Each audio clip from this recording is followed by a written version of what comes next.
आज एम्स पटना के प्रथम दीक्षांत समारोह का आयोजन हुआ है और इस अवसर पर महामहिम राष्ट्रपति आदरणीय श्रीमती द्रौपदी मुर्मू जी उपस्थित हुई हैं। इसके लिए मैं उनको बधाई देता हूं, उनका अभिनंदन करता हूं। और यहाँ पर उपस्थित हैं बिहार के महामहिम राज्यपाल श्री राजेंद्र विश्वनाथ आर्लेकर जी और स्वास्थ्य एवं परिवार कल्याण विभाग के माननीय केंद्रीय राज्य मंत्री डॉक्टर भारती प्रवीण पवार जी अभी बोली हैं। और यहाँ पर उपस्थित हैं पाटलिपुत्र के माननीय सांसद श्री राम कृपाल यादव जी। हम देख लिए आपको, इसलिए आपका नाम ले रहे हैं। और फुलवारी के माननीय विधायक श्री गोपाल रविदास जी, पटना एम्स के माननीय अध्यक्ष प्रोफेसर डॉक्टर सुब्रत सिन्हा जी, सासाराम रोहतास के माननीय सांसद श्री छेदी पासवान जी,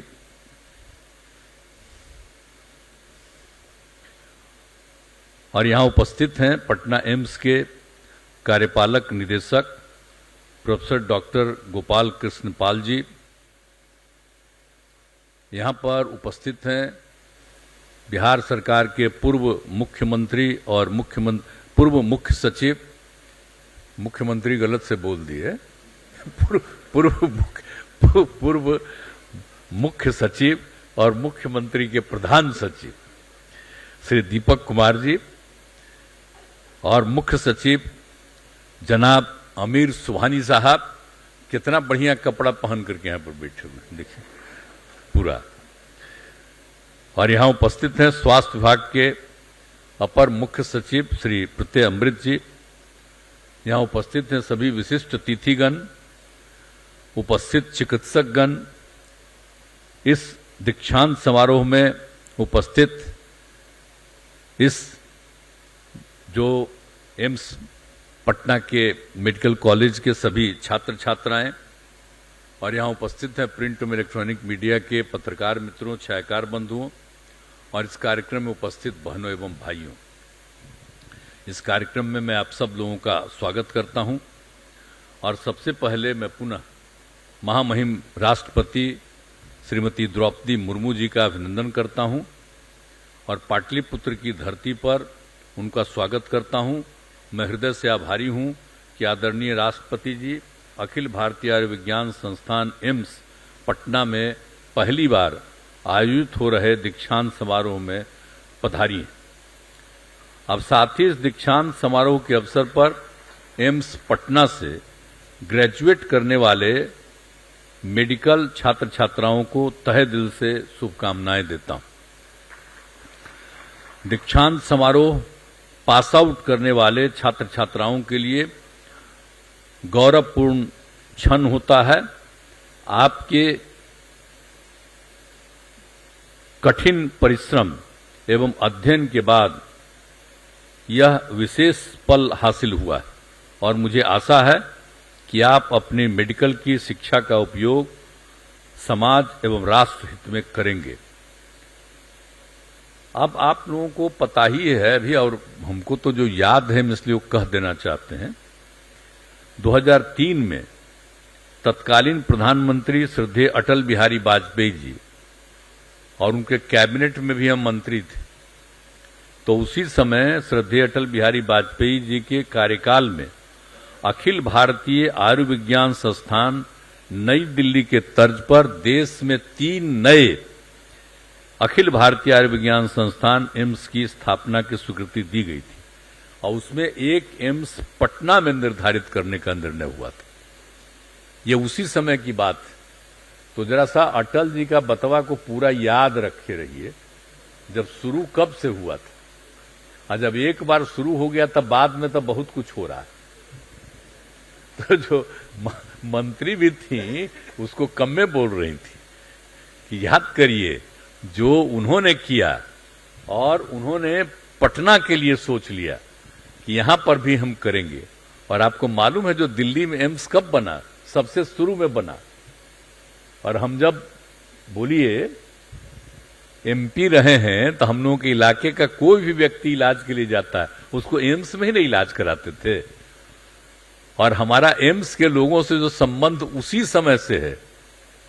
अब आज कल जो कुछ भी हो, अब तो हम ज्यादा यहां रहते हैं और तब भी तो हम अपना इलाज के लिए जाते ही रहते हैं वहां। तो हमारा तो सब लोगों से रिश्ता है। लेकिन जब पटना में भी एम्स बन रहा है तो हम पटना में एम्स बनाने के लिए कितना घूमे हैं।